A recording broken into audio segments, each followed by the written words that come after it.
Hello, my name is Sarah Vaughn. I am with the City of Elizabethtown, but today I get to wear the hat of being the host of HCEC-TV. So welcome and thanks for joining us. Today we have Vince Carman, who is on the board of Forestry and Conservation for Radcliffe, for the City of Radcliffe. So Vince, thank you so much for coming in today. Thank you. And you know, it's getting warmer outside. We're itching to get out there. We're itching to enjoy our parks.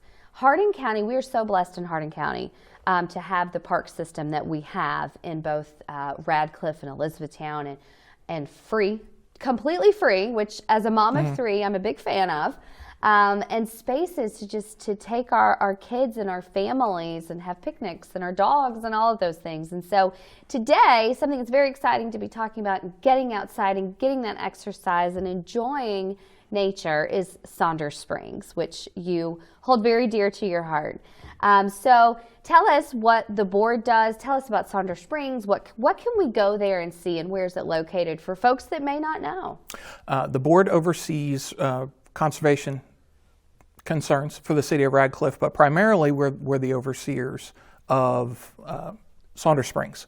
We work with Parks and Recreation and Public Works and Radcliffe Police Department to make sure that it's an exciting, safe place for folks to play and learn and kind of soak in some history. Awesome. And it's a board of volunteers, correct? It's citizens that are volunteering your time because you do hold it near and dear to your heart. Yes, everyone on the board is a volunteer, including our oldest member, Marvin Logston, who actually worked at the plant in the 1940s. Wow. And his grandfather was actually a teacher at the Saunders Springs School in the late 1800s. How cool is that? So it's very near and dear. I mean, you have people that are deeply rooted in this ground. Okay, so tell us about Saunders Springs. What can we expect when we get there? Saunders Springs, as soon as you roll in the gate, you see 3 of our cabins. They were original from the 1870s. From prominent families around the county that have donated them. Public Works and the city has relocated them. We've got the Atcher, the Rain, and the Stovall cabin up at the top part of the preserve, and then we have the newest is the Stith cabin. We've moved down to the lower part of the preserve. And which one is the oldest, or how old is the oldest? I should say. The oldest is from 1872. Wow. So. Wow, and I know we preserved one out at Freeman, and it is a job. It is. To do that, because you have materials that are really old. Yes. Really old. Well, and we've recently put a new roof on the Rain cabin, but it's tricky because you've got to find folks that are going to come in and put a cedar shake roof on. Wow. We work to make sure that we preserve the integrity of and the history of it. Yes. So that was challenging last year, and we got it done. That's awesome. That's amazing. That's quite a project. So as you travel back in there, you'll see trailheads, most of which constructed by Eagle Scout projects or other volunteers. And we've got 14 miles of trails, 3 miles of hiking trails, about 9 miles of multi-use trail where there's mountain bikes and hiking and trail running. And then we have 2 miles of dedicated expert level mountain bike trails where you can go get your adrenaline rush on. Wow. And then at the lower part of the preserve, we've got pavilions and picnic areas. Pavilions can be rented. Okay. Very popular for weddings. I bet. And prom photos and that kind of thing. Picnic tables. We've got a cascade that runs year-round, which is fed by a cave spring. That cave actually ties into a cave system that drains out most of the city of Radcliffe. Oh, wow. Through Saunders Springs. Okay. The fun fact about that is the water is always 55 degrees when it's coming out. So in the middle of winter, it's still kind of warm. In the middle of summer, it's still cool. Yeah. And in the middle of winter, it looks beautiful down there because it steams when it comes out. And when it's freezing, it frosts all the trees along the creek. Oh, wow. As it flows. So beautiful. it's great first thing in the morning. It's great to get out and visit and walk and hike. We have a lake we stock with fish, so it's popular with fishing. The Optimist Club holds a fishing derby in June for children. Radcliffe Optimist Club does that, so that's really, really popular. And we're actually, one of our bigger projects right now is we're working to convert that lakeside trail to handicap accessible. Oh, great. Because we would like to see folks being able to fish from wheelchairs or mobility scooters. And it's not like the normal handicapped accessible trail that you see, which is paved and in an open field. Right. And it's not as exciting. It's not as fun. I know that when I'm not kicking around on my mountain bike or able to hike as far, I want the option to go someplace beautiful and serene and just forget the world for a little while. And pavement does not allow you to do that. No, not as much. So Awesome. So how many acres is Saunders Springs? So the city owns 26 acres, which is the road and the access on the way in, and then the original water plant, which dates back to 1927. And then Fort Knox, 2011, 2012, worked with Mayor Duval, and they've set aside a 73-acre lease of property. And then that's what we, another connection is Kentucky Mountain Bike Association's Lincoln Trails chapter, is we have gone in and built that 11 miles of multi-use trail that we've got over in the new piece, and it's really popular. You'll see people out there first thing in the morning from Fort Knox running it for PT. We do mountain bike night rides out there. We teach clinics there, and we got some events coming up this year that's gonna take place out there. So it's kind of exciting to see how that has grown up. Most definitely. I feel like Saunders Springs is a hidden gem in the Hardin County area. And it is, when you're out there, it is serene, and you do get to kind of connect with nature, and it's a gorgeous, gorgeous area. So what kind of challenges have you and the board had over the last several years? Just trying to keep it going, especially through COVID. I mean, was it not packed during COVID? So the city actually, in a measure of safety, closed the park during COVID. Right. But as the forestry board, we said, well, if we don't keep an eye on things, the police department can roll through, but they can see the road, but they can't see the trails. Okay. And the trails are expansive. They run all over the place. Okay. So what we've done is, through the forestry board and our partnerships with running groups and the mountain bike club, we had a volunteer patrol. They would go in, they would ride or run or hike. They would identify trees that fell down. They would keep an eye out for vandals, not to confront anybody, just to report, observe and report. Exactly. And actually we had no reports of negative activity. That went on for about 6 weeks, and then they finally opened the park. And when they opened the park, it was mobbed. They put up a traffic counter, and they were getting 2,000 cars a day coming into the park because people just wanted to get outside. They had to get out, yeah. And it's actually been a huge resurgence in people hiking and biking. Yes. And just going out there to take a picnic lunch. It's easy to get in and out of the park. It's not hard to find. It's not far off of Dixie. And so that was a little bit of the challenge with COVID. The other part is how do you deal with a park now that's being overloved? Right. So overloved. That's a good way to say that. So that means there's a lot of upkeep with that. There when is. You're having all the constant traffic, when you're having all the constant, I know kids wreak havoc on things, and so yes, overloved is a great way to say that. But it's also been overloved in volunteer outpouring.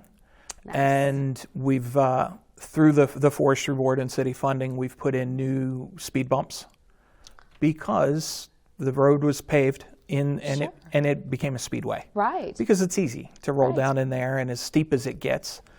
So kind of fun. Yeah. So we need to make it less fun. So we put strategic speed bumps in to slow folks down, and we put up some new cable fencing that we hope to improve in the future and kind of do stone curbing. And to keep people off of the grass and driving to keep people from parking right next to the creek because kids were running out between cars. Right. And so we want to make sure that we make it as safe as possible. So if we keep parking to parking lots, then folks can enjoy the creek and people traveling through can see kiddos. So that's one big thing that we did was limit the speed. Our scout groups and troops have come out in big numbers. Team RWB, Red, White, and Blue from Fort Knox has come out, and they've adopted sections of trail, and they're replacing steps, and they're fixing railings. Eagle Scouts, we actually had 10 separate Eagle Scout projects all in a loop from 2 different troops. Amazing. One was the first Eagle Scout in our area that was a young lady. So she got her project in out there, and they're helping with that handicapped accessible trail. Sure. So they go in, they dig it out wider so that folks can pass, and then they put a very fine layer of gravel on it, so that you can roll on it. They've fixed fencing back there, and now we're going to pull out some bridges because water damage and having that much traffic on it, and we're going to replace them with culverts so that it'll be less maintenance in the long term.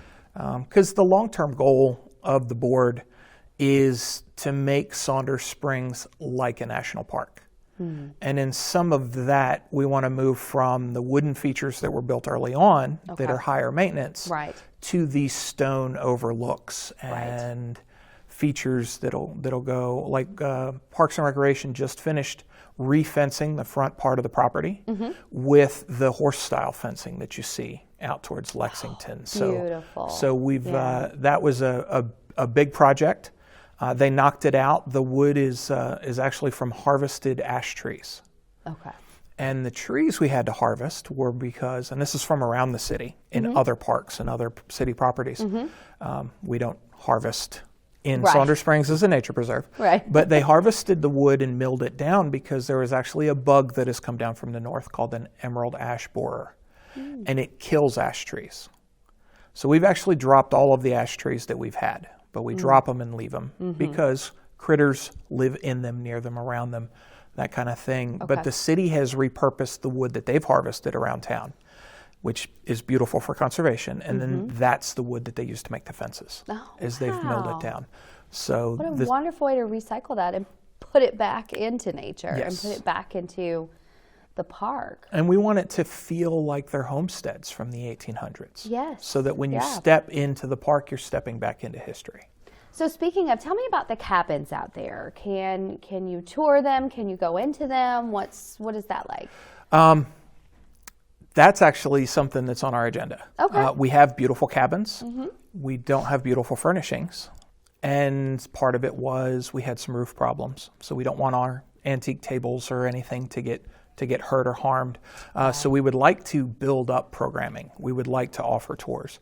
If folks contact Parks and Recreation, which is the city steward, that's the folks that we go through, they reach out to us and we can give tours. Fantastic. And we are going to have Christmas at the cabins this year. We did that a few years ago. So we'll have a choir or several choirs out. Last year we were supposed to have several choirs and we got rained out. But we'll have a couple of choirs out. Last year, Lions Club stepped up and was going to make chili and soup. And then the cabins will be open and we'll have Santa in one of our cabins. Beautiful. And, so we're looking at making some improvements to where we can do more programming. We'd love to work with reenactors to kind of have folks come in and maybe in the future we can have a Saunders Springs Day where we can highlight those things. Butterfly Festival. And, absolutely. Because we have a native plants garden, and that's some of the things that we look for. And when we purchase plants to put in the garden is things for like pollinators. Things that attract bees. And there's research that goes into this. There's science that goes into this.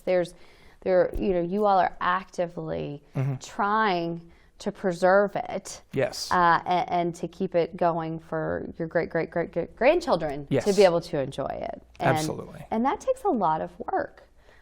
You're right. I mean, just the 6 weeks that it was closed, you all quickly realized you can't just walk away from something, even though so many of us were supposed to.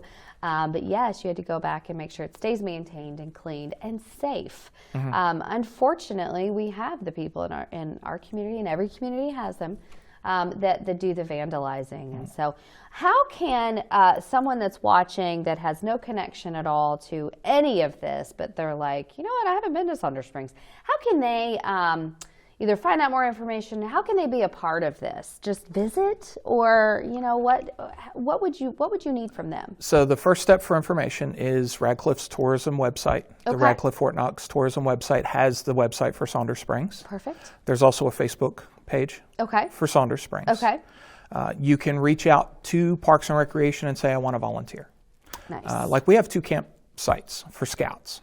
We have one for primitive for Boy Scouts and older Scouts, and we have one for Cub Scouts because there's certain rules that they have to be so close to water and that kind of thing. So those sites can be rented, or those sites can work that off with a service project, and a lot of them do it. Matter of fact, almost all of them do it. So because they have to have a service project at some point. A lot of them do. Yeah. So what they do is they contact Radcliffe Parks and Recreation. So anybody that wants to volunteer, you contact them, and then the call goes out to some of our board volunteers. And it depends on what you're going to do. Okay. We've got board volunteers that are passionate about plants and about forestry and the Welcome Center and the history of it.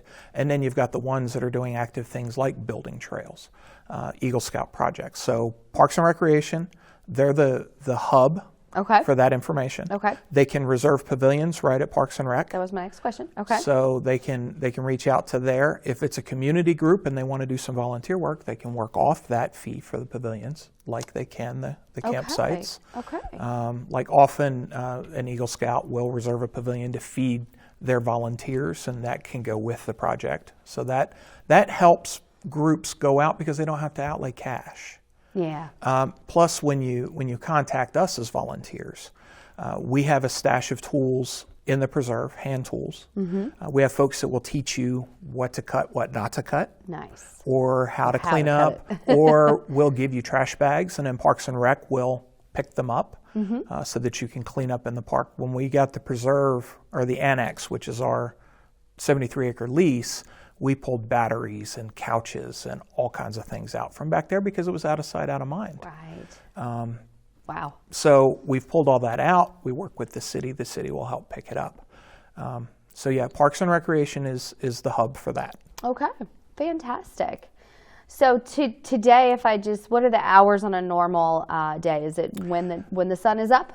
The hours during the day are dusk to dawn. Unless you're going to do a special event. Kimba Lincoln Trails, because we're a nonprofit that holds insurance and we have certified coaches and ride guides, we held night rides every Tuesday through the winter. Okay. As long as the weather was good. And the biggest ride was, I think, 26 people. And it averaged about 15. And crazy mountain bikers go out there, they put a light on their handlebar, and they went out and they rode, and some of them rode 6 miles and some of them rode 12 or 15 miles out on our trails. The cool thing is night hiking, night running, and night mountain biking, the place is totally different. You can go there. I laid out the trail system. I've been on every inch of it, but I still get out there and I start riding and I kind of lose myself and have to go, well, now I can't see my familiar landmarks because they're not in my headlight beam. So it's a new trail. And it gives, especially in the winter when it gets dark so early, it gives folks a time to get out and go do that. There's a similar ride here that goes to Buffalo Lake that starts at Flywheel on Thursdays. And so we have those opportunities because the city and Parks and Recreation, Police Department are flexible enough to allow that kind of activity to go on. And then we have the overnight camping with the scouts that go down there. Fantastic. It sounds like, I don't know, just, of course, I've been out there and had such a great experience as well. And so thank you for volunteering your time and keeping a gym like that, looking good and the trash picked up and the bridges safe or gone or, whatever it is that's got to be done. Thank you, because I know as a city employee it takes a lot of time, it takes a lot of money, it takes a lot of resources. So thank you, thanks to the city of Radcliffe for keeping that in our community, because you're right, I think we all learned through COVID how much we really appreciate our surroundings and the things that Hardin County offers to us and our families. I have never rode a bike so much in my life since a child that I did during COVID with my kids. And so it created some really good healthy habits. It made us get up out of the house and get going and moving, and it was fantastic. So thank you for that. Is there anything else that you want to share in this interview to let folks know about Saunders Springs or anything else? So Saunders Springs is a smaller piece of a bigger project now. Okay, fantastic. We're working with National Park System, West Point, City of Louisville, Green Space, and we're working on a system to replicate John Muir's walk in 1867. For folks that don't know, John Muir is the founder of Sierra Club. He protected Yellowstone. He convinced Teddy Roosevelt to make the national park system, and he's considered the father of modern conservation. Okay. So the other interesting part of his walk is it came from Louisville and it went to Savannah, right through here. So we're going to use it to establish a giant greenway of Jefferson Memorial Forest, Fort Duffield, Otter Creek, Saunders Springs and Radcliffe, Green Space Trails, Mammoth Cave National Park, because he went to Mammoth Cave, Okay. and then out through Park City and Burkesville and down into Tennessee. So we're actually going to try to put this together as a 5-part trail system. Okay. One will be an auto tour route for folks that just want to go park to park to park to park and interesting places to stay. Okay. Another will be a bike route, a U.S. bike route, like Bike Route 76 that runs east to west. This will run from Louisville and make that route and go to Florida. So if you wanted to ride. If you wanted to ride your bike, we want you to be able to do this and visit all these conservation areas. Amazing. And then we're going to do any kind of paddling route that's associated with it. We want to promote it. Okay. The Ohio River is one. So we're working with a group that's doing biking and Ohio River access all the way up through Cincinnati and up the river. And then we want to build a kind of a natural surface in the woods, which is the beauty of Saunders Springs, is you can get out in the woods, but a hike, bike, and horse route as much as we can in the woods. A lot of urban sprawl, a lot of change, but we want to preserve the green spaces, and then we'll let people do these long hiking or bike trips, which are getting really popular. Yeah. Thanks to COVID and people wanting to get out, but you don't want to just buy an RV because now all that stuff is crazy expensive. Right. Who can afford that? Yeah. So you've got your options. You can do day trips. You can do all of this, all in the history of not just what Muir did with conservation, but also in 1867, it is post-war South. And the experiences of all these smaller communities like West Point that have a great story to tell. And this is a great time to do that. So we're actually creating a big family along the route. And so we've been working with this northern chunk for a while. Okay. And now what we're going to do is we're going to reach out to the rest of the state. And then we're going to grow to Tennessee, and then we're going to grow to North Carolina. So You all don't dream small, do you? No, we don't. Not at all.